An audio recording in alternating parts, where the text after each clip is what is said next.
Andy couldn't make it for this one. So, good morning or good night, depending on where you are in the world, and welcome to another interview of the Shield Dude on a Couch.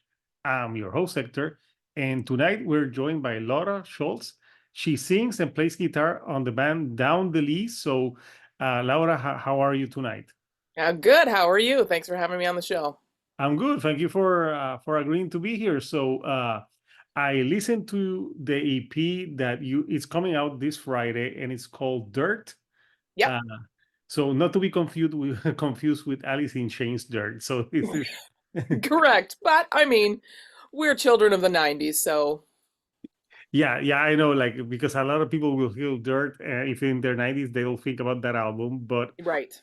so this is an EP, it's 7 tracks, and you already have 2 songs out from it that I think they're pretty good and catchy tracks. So the you have the two tracks that are already out are Douse, and the other one, if I'm not mistaken, is Downplay. Uh, Correct. so I listened to both, and what I like about this type of band is I was reading that you tour with a band like Brutus, and I kind of was reminded of that style. That sometimes it can be abrasive, but sometimes it's more like beautiful. Yes. And I also listened to your previous album as well, which is Bury the interesting. Sun. Yeah, because I read that you recorded that one with Steve Albini. I did. Yep. I was living in Belgium at the time. I'm Canadian, and I live in Canada right now, but I was living in Belgium from 2015 to 2020, and I had a band out there, I had band members out there, and we decided to fly to Chicago and record with Steve Albini, make kind of a lifelong dream come true. So we went there and holed up with him for a week and recorded the album, and just as we were starting to tour it around Europe, the pandemic started. So Yeah, the timing, yeah. That album, like, since I wanted to listen to your previous material because it's always important to see how, like, the changes. So that album was called Bury the Sun, and yep, I listened to it, and I liked it because it was very, like, softer in some parts, like a song like Just a Kid. Uh, yep.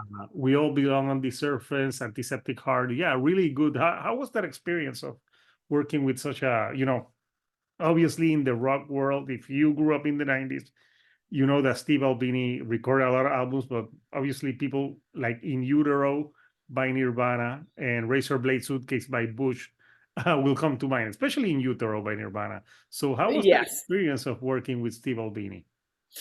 Well, it's a different beast, because Steve is adamant about not producing your album. Mm, He's a recording engineer, and he kind of treats it like that. He's a service to the band. He's recording exactly what he hears from the band. Um, so it was really fascinating to see him just get the best sounds that he could, with his microphones and his setups. And just really make sure that we are producing the record. And so when you go in to record with him, because it was strict to tape, mhm. it was reel Old to school. reel. Yeah. And so it was all analog. We had to know our parts because you can't actually cut and paste like you do in Pro Tools. You have to No. really know your parts because you can't go over again. He's like, "Are you sure? Are you sure? Are you sure this is the take you want? Because we can't go back." I'm like, "Yes, yeah, okay, I guess." But it was like a week long of doing that and mixing it at the same time. So it was a kind of a really fast-paced album to do, but we really had to know our craft, and I'm so glad that we got to do what we did. Yeah, do you think that experience like helped you like grow as musicians? Maybe when it came Absolutely. time to do Dirt? Absolutely. So this project is down the leads is it started off as a solo project Yeah, for I was myself. reading. Yeah, yeah. Yeah, and then when I moved to Belgium, I saw that the music scene out in Belgium is just off the hook. It's so crazy awesome. And it inspired me to get my own band. So I found two guys and we recorded the album there. And because we needed to really perfect our parts, we worked a lot to make sure that things were correct. And then we were playing live and we were playing off the audience and we were getting bigger gigs and so it really challenged me to, yeah, know my craft a lot more than I thought I did. And it's Mm, always good to learn. And then when I moved to Canada, I met these two guys who have been playing in hardcore bands and other like pretty famous bands for many, many years, and their chops are up there. And so they challenge me to be a little bit more proficient at my craft, and we just make each other better every day. Yeah, that's good to know. So this new EP, tell me a little bit about like the vibe in the themes that you cover on this EP. Well, the last album was all about war and climate crisis and racism and sexism and all the really easy topics to talk about. And I tend to skew towards that. It's kind of a reflection of what I see it's going on in society. Um, this one is kind of hits close to home.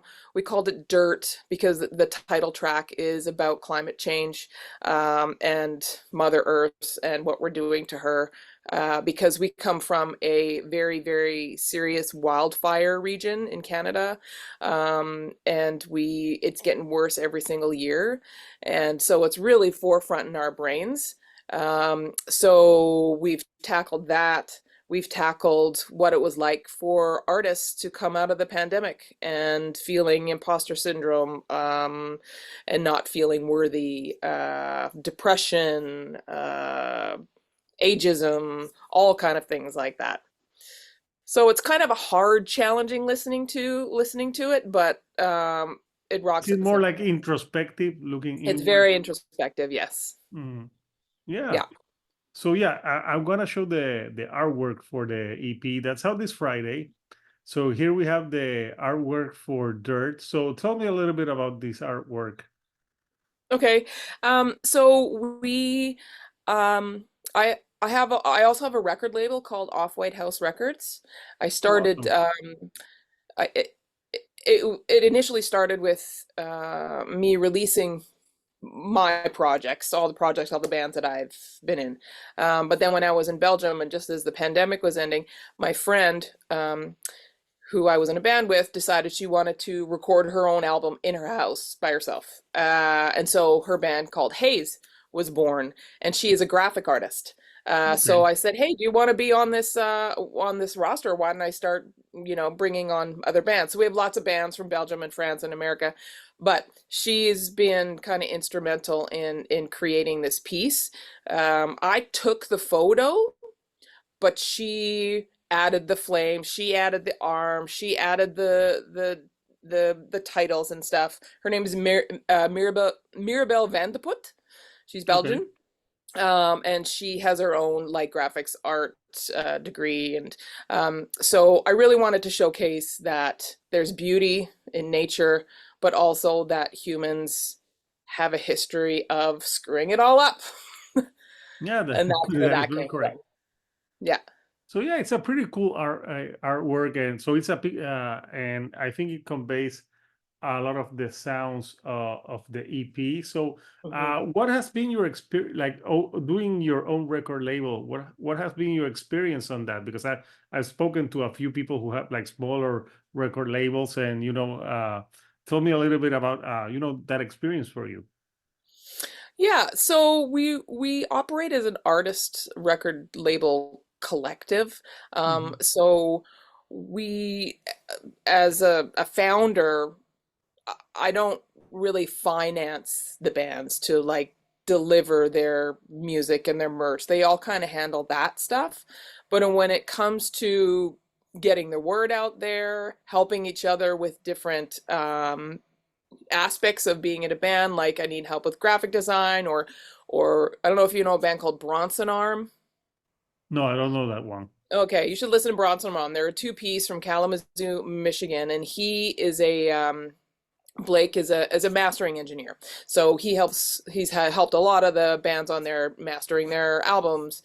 I'm a marketing professional, so I help with marketing. So it's basically just kind of pooling our talents together, because it really does take more than just the band to make things happen. Mhm. And you can't just rely on a label who's going to pay for all your distribution to actually help you do stuff like that. So I felt it important for it to be a collective. And the initial idea was to get a bunch of bands on from different areas in the world so we can help build fan bases in parts of the world or different countries, and hopefully maybe get them out there to tour with them and just build a community that way. It's called Off White House Records. Yeah, awesome. So you right now you have a video for Douse, and I Yeah. think yeah that makes sense as a single. That for you when you're what's your process with writing lyrics? How do you tackle that? Because I know there's artists that first write the music, or do you do like a combination of both?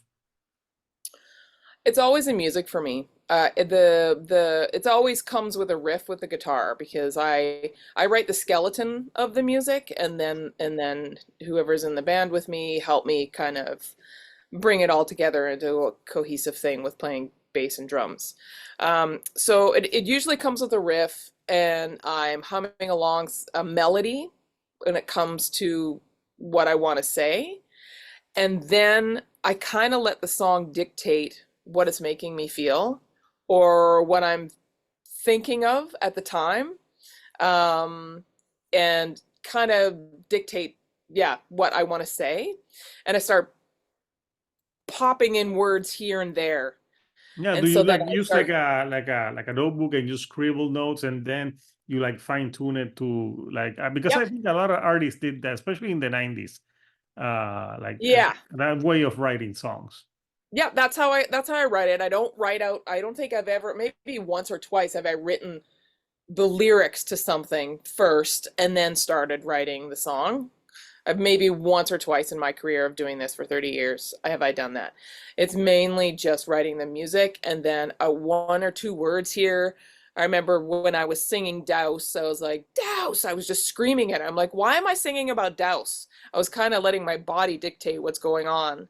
So then I started thinking about it. Why? Mhm. Flames, dousing flames, and then that's how that kind of came about. Yeah, no, yeah, yeah, it rolls out of the tongue, when you're screaming that, it's very Yeah. rock and roll for you. So you've been in the industry a long time now. For you, how has music writing and the music industry for you changed? Has it changed for you for the better or for the worse in in You your perspective? we don't have that much time, Hector. I know. Oh my God, it's changed so much. It has changed so much. I was just even having a lunch with a colleague who runs an events a venue in town, and just the issues that she's having. And I'm like, well, it sounds like the same issues, but bands are not getting paid anymore. They're not getting paid. They're just not. There's so many. It's really hard for a band to tour these days, especially a working class band Yeah. where they have like day jobs. It's really, really, really hard to do because everything is so expensive. So it's just not viable. And same with like streaming. No band makes money off of streaming. No, no. No. So we're trying to like make money off merch. So most of the time it's bands that are just doing it for the passion of it, and as a hobby because they need to, right? And not to make like money to sustain. I know bands who are packing festivals with like 10,000 people, and they still have full-time jobs. No, yeah, So it's it's kind of bleak out there because there's so many bands now because we have the tools to be able to do all the things, but not everyone is good at it. yeah, no, that So makes total sense. Yeah. yeah, so we're just inundated with so much music that it's becoming fuzzy now. Yeah, now you need to stand out in different ways. So I know this EP is coming out this Friday, May the 1st, but it's Yep. only digitally for now. Where It's can digitally, people? but we also have CDs, which Okay, is so funny yeah, because I just have them right here. We just got them. where can people get the CDs from you guys? On Bandcamp. Just On go to Bandcamp. Yeah. our Bandcamp. I can order them from there. Yeah. Bandcamp, I have to say, is so great for musicians. Oh yeah, So, that's the only one that it's every the time I talk to only one that musicians, yeah, I'm like, yeah, because they give you Bandcamp Fridays where like all like the profit goes to the artist. So yeah, in that way, yeah, it's and also you can sell the merch in there. So yeah, it's really is a tool for the artist. and So they give you, yeah, they give you a really big percentage. They only take a little percentage of what you're selling. Same with streaming. They're starting to build a back end streaming service, but they give the artist a big chunk of the money for that. well, that's So yeah, that's good. yeah, no, it's great. Yeah. So on this EP, like for you, like which song for you was the hardest to write musically and the one that was hardest to write maybe lyrically and the themes? Probably Dirt was the hardest one. It's Dirt started with the Belgian version of Down the Leaves. We Mhm. started writing it just as the pandemic kind Oh, of, and then you had to change the musicians and and then I had to move to Canada, and then I found these new guys, and then we picked it up again. So that one was really a long, drawn out process to get that song down. But it goes to show when you actually put a lot of effort into something, it kind of shines a bit. So that one musically was really hard. Um, I would say Downplay was probably the hardest lyrically for me because it hits more close to home. It's more of a song about me talking to myself about downplaying my ill feelings about things. okay. So that one was probably the hardest one because it's the most vulnerable that I've been with Yeah, this EP like anyway. it's a song like you're downplaying yourself, so maybe it's not easy to put that in into words and Yeah. if you have to perform it. So so now that the EP is going to be out and everything, are you gonna do some shows here and there? Yeah, we're having the album release show on May 3rd in our town called Penticton, and then we're doing a fundraiser for that DIY venue I was telling you about earlier. We're doing a Hmm. fundraiser for her the following day, and then we're just doing some BC shows at the end of May in Vancouver and Victoria, and just kind of doing BC right now, and then kind of figuring out what our summer is going to look like. Yeah, no, sounds like a plan. So, Yeah. uh, so what's next for Down the List after like are because this is it seems it says that it's an EP, but I think is it an album or an EP? Because you know I some know it's kind of weird. It's like, yeah, because it's seven. An EP can be 5 to 7 yeah, songs, but sometimes they like the length of the songs, like if it's less than 30 minutes or something like that. right? But it is a little bit over. So really, the first 5 songs we recorded with Jesse Gander, who recorded Brutus and Japandroids and Ancients. Um, he recorded the first 5 songs.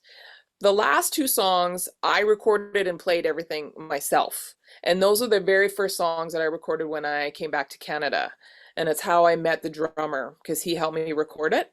Um, and so I wanted to put those on there because they were released as singles, but they weren't Okay. released anywhere. So I just wanted to put them on there because Jesse Gander, who recorded and mixed the first 5 songs, he mixed those last 2 songs. So it just felt cohesive. It felt like a nice wrap up of my Canadian phase of Down the Lees. Okay. Awesome. Yeah. So I know that you mentioned Brutus a few times. So that's a great band. You guys, did you open for them? Because I know they're from Belgium. Yeah, we just opened for them on April 6th, I think, in Vancouver at a venue called The Pearl. I also opened for them in Belgium when they played the Live in Ghent show. I don't know if you know that album, Live in Ghent.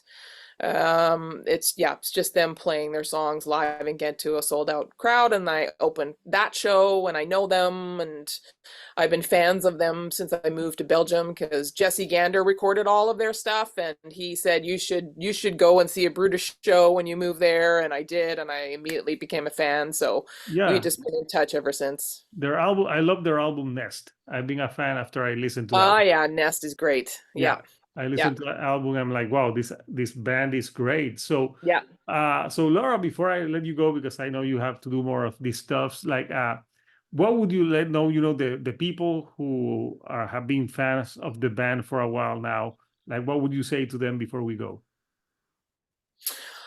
Well, this is just the next phase, and we are going to start writing some more new material. I think over the summer is kind of Mhm. what we're going to do. That's kind of our focus is to write over the summer and hopefully record something in the new year to have a full album next time. And we're going to try to tour a lot more and get into more festivals. We've gotten into a couple festivals we can't say yet, but we Okay. have. Yep. Yeah. Yeah, I could totally see a band like your band playing a Lollapalooza, like because it's Yes, let's make it happen. Can you send the emails? yeah. Well, I'll call Perry Farrell, like Okay, thanks. Call like, hey Perry for us. Perry, Yeah. please put the band in Lollapalooza. Yes. Yeah, I wish I had That's that of course, contact. that's a dream, of course, to play a Lollapalooza. That's a Well, like, yeah, like because the type of music that you play, I think it's like an alternative. It's rock, sometimes it's bluesy. It's hard to categorize, so yeah, it has that alternative uh, feel to it.